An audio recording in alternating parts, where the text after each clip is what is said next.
28 Sports brings us to the banks of the Ohio River and Paycor Stadium in Cincinnati. Today, we're set for a good AFC matchup between the Indianapolis Colts and the Cincinnati Bengals.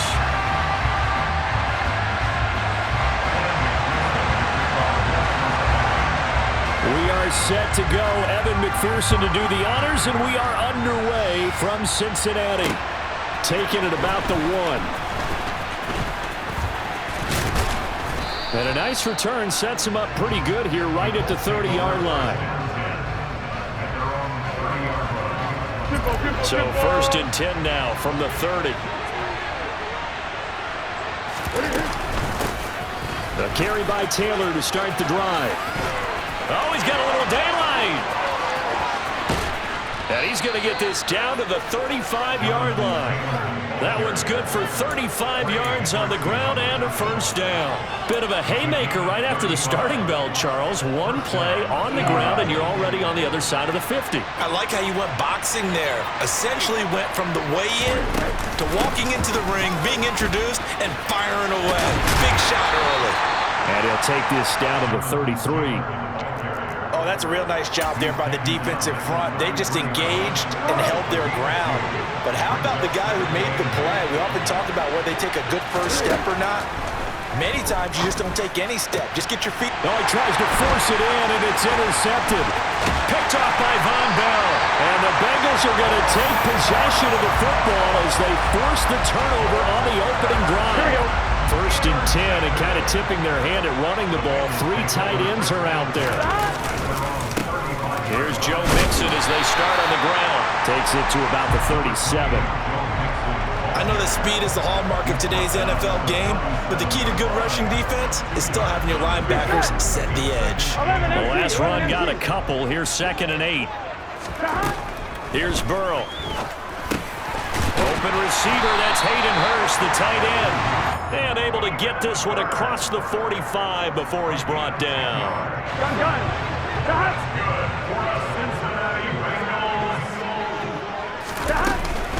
Mixon with a first down carry. He'll get it up near midfield to the 49 before being taken down.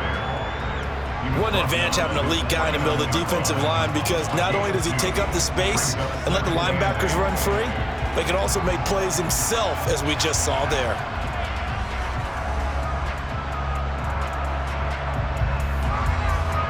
I'm one, ready?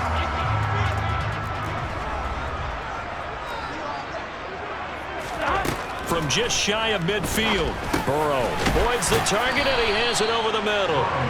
And they'll get this down to around the 47-yard line. Coming up here looking for 3 yards to pick up the first.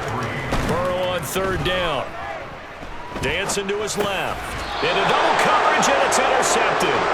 Picked up by Kenny Moore.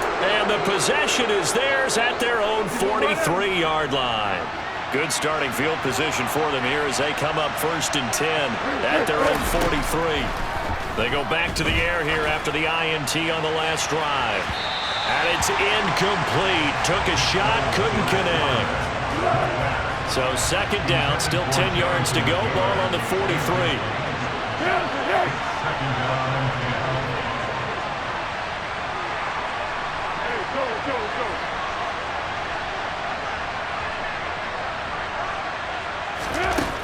Foles. And this incomplete.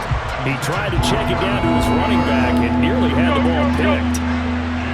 So back-to-back incompletions, and that has him staring at a 3rd and 10. Here's Foles. This will be taken in by Michael Pittman. The 20.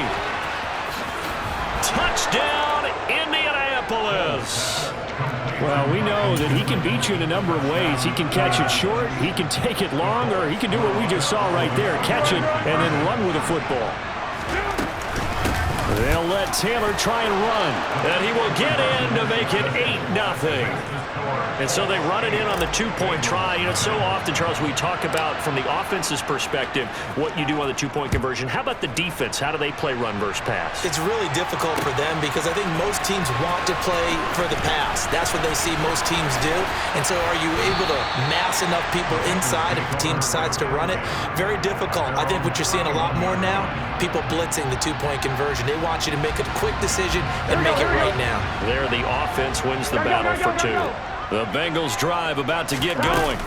They threw it in, mix it, hit, and all the ball is out. And the Colts pick it up.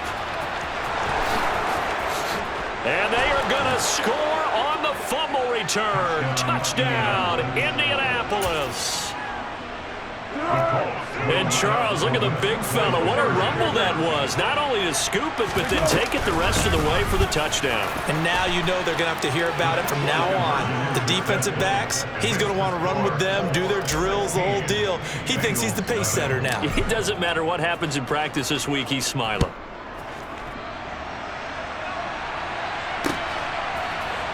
And we'll see a return here from the end zone. And he's going to be out of bounds here right at the 20-yard line.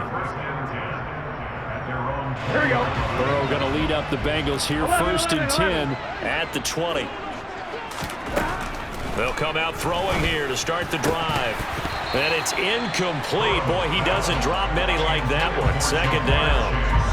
And he's certainly not a guy that drops that football very often. Indeed, because that's a bit of a surprise. I know he's in the middle of some traffic and people, bodies all around him, but he usually... In trouble here, and down he goes. Back at the 8-yard line.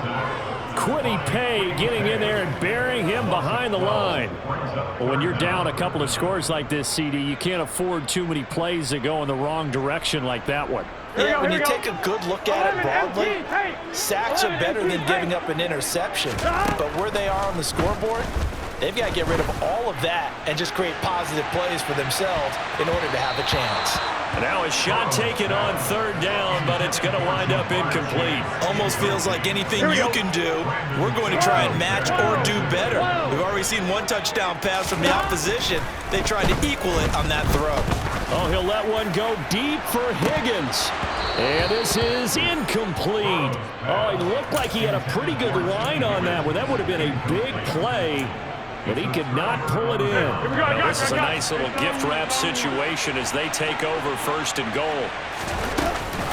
They'll run here with Taylor, and they'll be driven back here.